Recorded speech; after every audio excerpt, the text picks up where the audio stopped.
ഇന്ന് കർക്കിടകത്തിലെ കറുത്തവാവാണ്. സംസ്ഥാനത്തെ വിവിധ ക്ഷേത്രങ്ങളിൽ ബലിതർപ്പണ ചടങ്ങുകൾ നടക്കുകയാണ്. പിതൃക്കളുടെ ആത്മാവിന് ശാന്തി ലഭിക്കുന്നതിനായി പുണ്യതീർത്ഥങ്ങളാലും പഞ്ചദ്രവ്യങ്ങളാലുമാണ് ബലിതർപ്പണം. പുലർച്ചെ 2:30-യോടെയാണ് ചടങ്ങുകൾ ആരംഭിച്ചത്. ഉച്ചയ്ക്ക് മുൻപ് തർപ്പണം നടത്തുന്നതാണ് ഉത്തമം. കർക്കിടക വാവ് ബലിയോടനുബന്ധിച്ച് ക്ഷേത്രങ്ങളിൽ വിപുലമായ സജ്ജീകരണങ്ങൾ ഒരുക്കിയിട്ടുണ്ട്.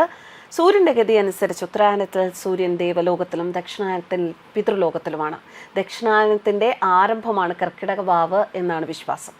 മരിച്ചുപോയ പൂർവികർക്കായി ജീവിച്ചിരിക്കുന്നവർ ചെയ്യുന്ന കർപ്പ്, പിതൃതർപ്പണ ദിവസം ചെയ്യുന്ന ശ്രാദ്ധം, അതിന് വളരെയധികം പുണ്യമാണ് ഉള്ളത്. പിൻഗാമികൾ പൂർവികർക്ക് നൽകുന്ന സമർപ്പണമായിട്ടാണ് പിതൃതർപ്പണം വിശേഷിപ്പിക്കപ്പെടുന്നത്. ആദ്യം പ്രീതി വരുത്തേണ്ടത് പൂർവികരെയാണ് എന്നാണ് ശാസ്ത്രം. പിതൃകർമ്മം ശരിയായി അനുഷ്ഠിക്കാത്തവർ നടത്തുന്ന ഒരു ദേവപൂജയും യഥാർത്ഥ ഫലം നൽകില്ല എന്നാണ്. പൂർവികരെ സ്നേഹിക്കുന്നവർ മാത്രമേ എല്ലാ അനുഗ്രഹങ്ങൾക്കും അർഹരാകൂ. ആരോഗ്യം, വിദ്യാഭ്യാസം, സമ്പത്ത്, കുടുംബം ഇതെല്ലാം അവരുടെ പൂർവികരെ ആശ്രയിച്ചിരിക്കുന്നു എന്നാണ് വിശ്വാസം. അറിയപ്പെടുന്നതും അറിയാത്തതുമായ എല്ലാ പൂർവികർക്കും വേണ്ടി പിണ്ഡം സമർപ്പിക്കണം. കർക്കിടകത്തിലെ കറുത്ത വാവിന് ആഘോഷിക്കുന്ന വാവുബലി കേരളത്തിലെ ഹിന്ദുക്കൾക്ക് വളരെ പ്രധാനപ്പെട്ട ഒരു ചടങ്ങാണ്. ഈ ദിവസത്തെ ദേവന്മാരുടെ ദിനം എന്നാണ് വിളിക്കുന്നത്. പുണ്യസ്ഥലങ്ങളിലും ക്ഷേത്രങ്ങളിലും മാത്രമല്ല വീടുകളിലും യാഗങ്ങൾ നടത്തുന്നവരുണ്ട്.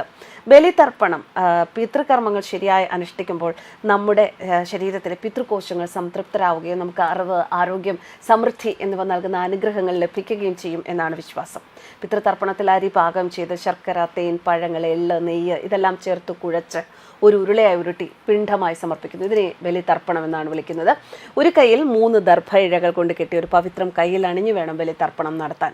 ശ്രാദ്ധ ചടങ്ങിൻ്റെ തലേദിവസത്തെ ചടങ്ങുകൾ, ആചാരങ്ങൾ നമുക്കറിയാം. ബലിയിടുന്ന ആൾ ഒരു നേരം മാത്രമേ ഭക്ഷണം കഴിക്കുകയുള്ളൂ. അതിന് കഴിയാത്തവർ ഒരു നേരം അരിഭക്ഷണവും മറ്റ് 2 നേരം ഗോതമ്പും കഴിക്കാം. രാവിലെ എഴുന്നേറ്റ് കുളിച്ചൊരു കയ്യിൽ ദർഭ കൊണ്ട് നിർമ്മിച്ച പവിത്രം ധരിച്ച് ഒരു കാൽമുട്ടിൽ ഗുരുവിൻ്റെ മുന്നിൽ നിലത്ത് മുട്ടുകുത്തി എള്ള്, പൂക്കൾ, ചന്ദനം എന്നിവ അദ്ദേഹത്തിൻ്റെ മുന്നിൽ വെച്ച് വിഷ്ണുവിനെയും ബ്രഹ്മാവിനെയും ആദരിച്ചുകൊണ്ടാണ് ശ്രാദ്ധം അനുഷ്ഠിക്കുക. വിഷ്ണുവിൻ്റെ സാന്നിധ്യമില്ലാതെ നടത്തുന്ന ശ്രാദ്ധം ഭൂതഗണങ്ങൾ പൂർവികരിൽ നിന്ന് മോഷ്ടിക്കും എന്നാണ് ഒരു വിശ്വാസം.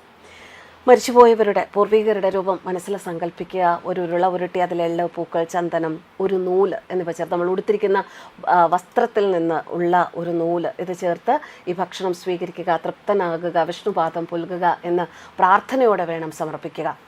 ആചാര്യനില്ലാതെ ഒരിക്കലും പിണ്ഡം സമർപ്പിക്കരുത് എന്നാണ്. ശ്രാദ്ധം അനുഷ്ഠിച്ച ശേഷം ഒഴുകുന്ന വെള്ളത്തിൽ അതർപ്പിച്ച് വീണ്ടും കുളിച്ച് ആചാര്യന് ദക്ഷിണ നൽകണം എന്നാണ്. ബലിതർപ്പണം നടത്താൻ കഴിയാത്തവർ വാവുദിനത്തിൽ മത്സ്യം, മാംസം, മദ്യം, ലൈംഗിക ബന്ധം എന്നിവ ഒഴിവാക്കണം. വിഷ്ണു ഭജന നടത്തുന്നത് നല്ലതാണ്. വൃത്തിയുള്ള വസ്ത്രങ്ങൾ ധരിച്ച് ശ്രാദ്ധ ദിനത്തിൽ അർഹതയുള്ള ഒരു സാധു മനുഷ്യന് ഭക്ഷണം നൽകുന്നത് നല്ലതാണ്. മരിച്ച ഒരാളുടെ വാർഷിക ബലി ഏതെങ്കിലും കാരണത്താൽ തടസ്സപ്പെട്ടിട്ടുണ്ട് എങ്കിൽ അതിനൊരു പരിഹാരവുമാണ് കർക്കിടക ബലി. പ്രധാന ബലിവസ്തുക്കൾ ദർഭ, എള്ള്, അരി, ചിരുള, കറുക, വെളുത്ത പുഷ്പം, തുളസി, ചന്ദനം, വെള്ളം, വാഴയില എന്നിവയാണ്. ബലിയിട്ട ശേഷം അത് ബലിക്കാക്ക എടുത്തു കഴിഞ്ഞാൽ പൂർവികർ പ്രസാദിക്കും എന്നാണ് വിശ്വാസം. ബലിക്കാക്കയുടെ രൂപത്തിൽ പൂർവികർ ബലി സ്വീകരിക്കാൻ വരുന്നതായും വിശ്വസിക്കപ്പെടുന്നു. ന്യൂസ് ഡെസ്ക് കർമ്മ.